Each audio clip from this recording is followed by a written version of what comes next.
Welcome to TUBI Theater. Today we're discussing the 1985 thriller, horror, women in prison film, HELLHOLE.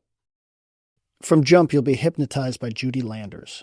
She's got an exceptionally pre-Clinton physiognomy. If you watch footage from Myrtle Beach wet t-shirt contests of the 1980s, women with Judy-like faces are everywhere. But no longer.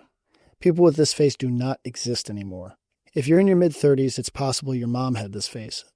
Now that I think of it, everyone in this movie has an exceptionally large head. Like farmers find a skull in their field and it rewrites our understanding of evolution style heads.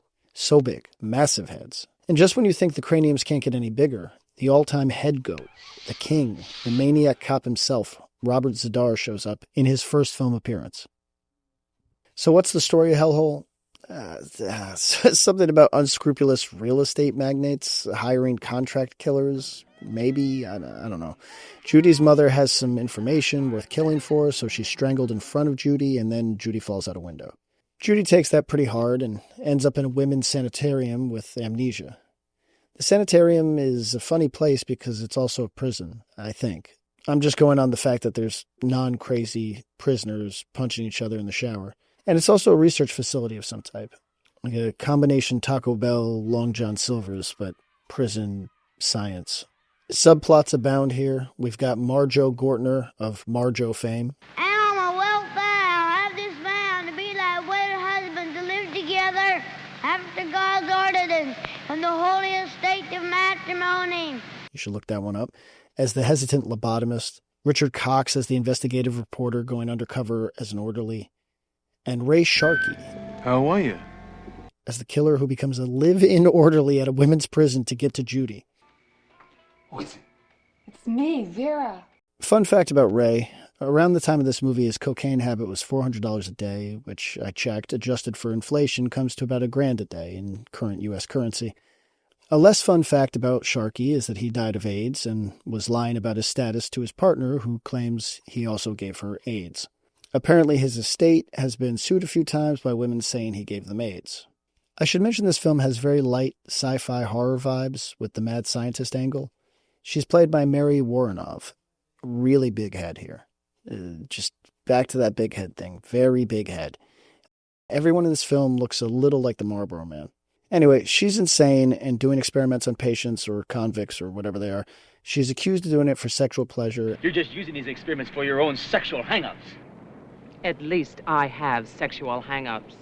You won't even have sex. And that's kind of an interesting angle because all of these women in prison movies have a consistent trope, which is that if you misbehave, you go to the even worse part of the prison, in this case, the hellhole. In most of these movies, it's a rape. That's his thing. He grapes people. They don't call it that, but that's the core of the thing. We've got a twist on that recipe in HELLHOLE, where the unruly prisoners are sent to a He grapes people in the mouth. rape camp, but instead of a normal rape, He grapes people. there's a metaphor. These prisoners are penetrated by a needle rather than a penis. It's still dark, but it takes some of the ugliness out of the story and probably makes it a little bit more digestible for casual viewers. While this is a Pierre de Mauroy-directed film, it's actually a Samuel Arkoff joint.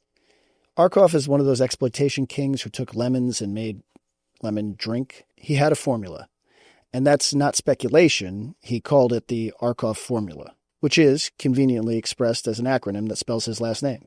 A is for action. Okay, straightforward enough. R is for revolution, by which he meant something provocative or current. K is for killing. All right, we understand that one.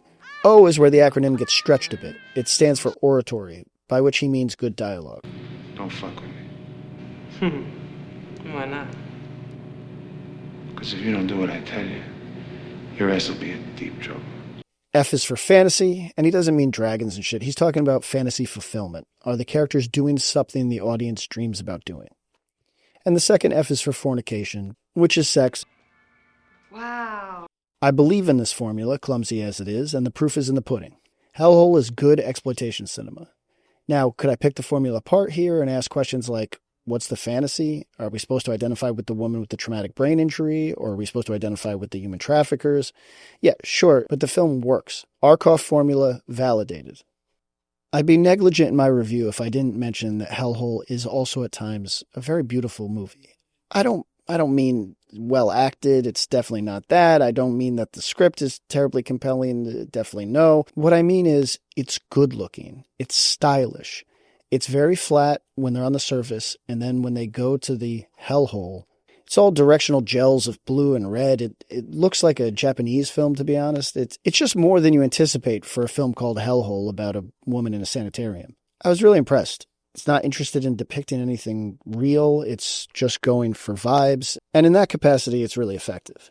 In the final appraisal, Hellhole is a winner. And I'm grateful to Tubi for making it available. Strong recommend. Go check it out. Definitely worth your time. Who are they? Oh, you don't want to mess with them. They belong to death. Hear her scream? She is now part of hell.